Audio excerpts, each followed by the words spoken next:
السلام عليكم ورحمة الله وبركاته، والصلاة والسلام على أشرف الأنبياء والمرسلين نبينا محمد وعلى آله وصحبه أجمعين. Welcome everyone. So today we are going to start our second lesson in Unit 6. So let's get started. In Unit 6, the second lesson is about Aboriginal symbols and stories. You can move to page 96 and 97 to start the lesson. In this lesson, we will learn about Aboriginal art and its symbols. Now, activity 1, what can you see in the artwork below? There's a picture of an artwork here below next to the text we have. It looks like small circles with red color background. Now, I want you to guess what is interesting about this article.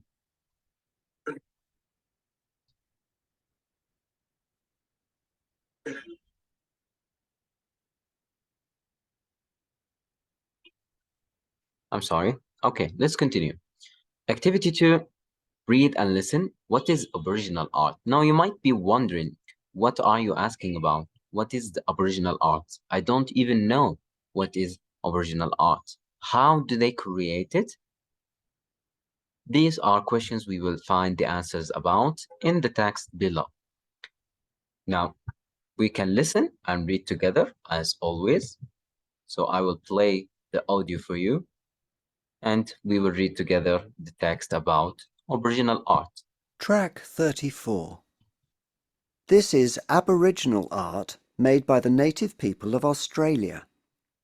Historians think that the Aboriginal people have lived in Australia for about 125,000 years, and the oldest artwork ever found is about 40,000 years old.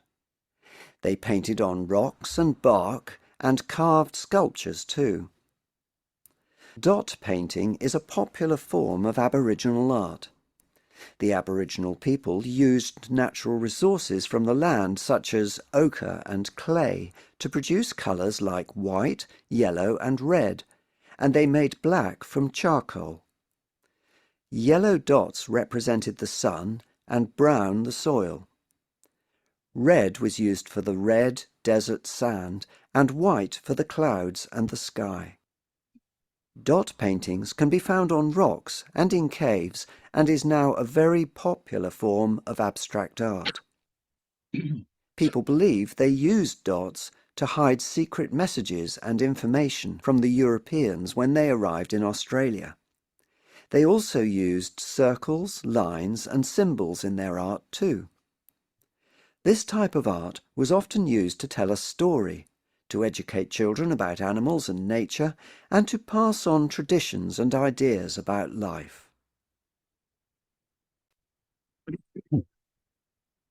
All right, so we have finished the audio track. Now let's go back to the question we want to answer. What is the Aboriginal art? How do they create it? Read from the text. Now, the first question, what is Aboriginal art?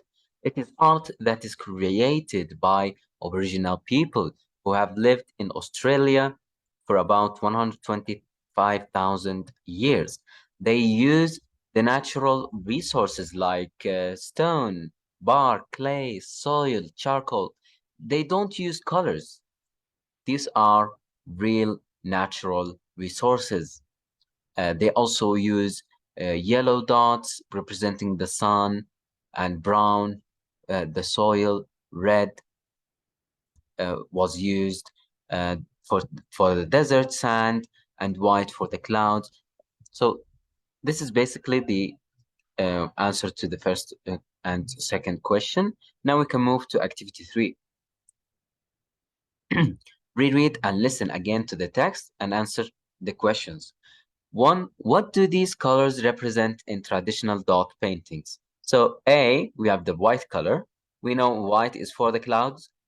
B, we have the orange, which is used for what? Now you have to go back and read again so you could remember what these were used for. Yellow and red, they were made black from charcoal. Yellow represented the sun. So this orange is actually called yellow. it represents the sun.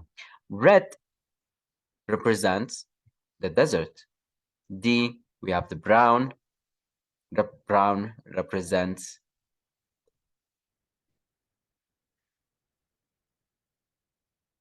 look through the text so you can find what brown. And brown, the soil. So the ground basically is the brown. What did they use? Why did they use dots? Now, if you remember in the text, they said they used dots to send messages or to hide messages. What did they use this type of art for?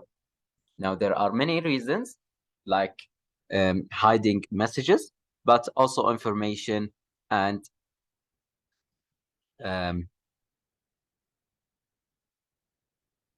to educate children about animals, nature, and to pass on traditions. Now, you can make your own Aboriginal art if you are interested. We have a couple of symbols here with their meanings. So, for example, these two lines represent adult person and child. Now, you can draw this anywhere in a story, and it will mean adult person and a child. 3 lines curved is the clouds. This circle is a good camping area, so you can read all the rest and come up with your own story. Now, we can look to this short text here. Clouds covered the sky, and I could see these curved lines with dots inside of them is a sign for rain. It's a symbol of the rain. So the sentence becomes, and I could see rain. Okay, good. Do the rest of these missing words or symbols, then write some sentences using the symbols. So I want you to write a 1-line short story, okay, using these symbols, okay? Okay, good. Now, that's it for today's lesson. Let's just head out to our grammar and listening tips we have. Reading for gist. Read quickly through a text to answer a general question. You don't have to read line by line. You can just skim through the text. Just read quickly with your eyes. Don't try to read with your tongue. And decide on a topic, the type of the text, or the writer's feeling and opinion. This could help you find the answer quickly. The keywords for today's lesson: bark, clay, charcoal, soil. These are all natural resources that we have on Earth. Bark is the outer part of a tree. Clay is a material from Earth, which is soft when it's wet. Charcoal, blackish material that we use for barbecuing food. Soil, the top layer of the earth where plants grow. All right, now we have covered today's lesson. All right. The homework today, since we did not have a homework yesterday, we will have a homework today. Head out to your learner's book.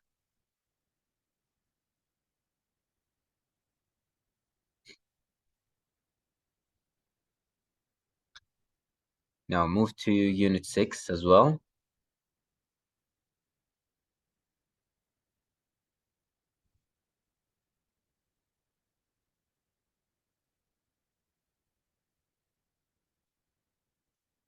It will take some time because we finished a lot of lessons.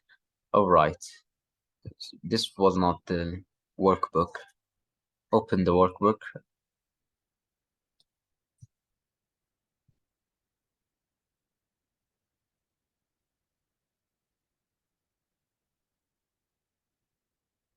Okay. Now, in the workbook, you can move to page 70, 68. So the homework is in page 68. lesson 6.1, what's in a story? We have 1, 2, 3, 4, 5 questions. Now, I want you to do all of them, except the challenge. You don't have to do the challenge, but it's great if you do it. Let's try to do the first one, vocabulary. What types of book are they? We can see pictures here. So this is picture book, picture book.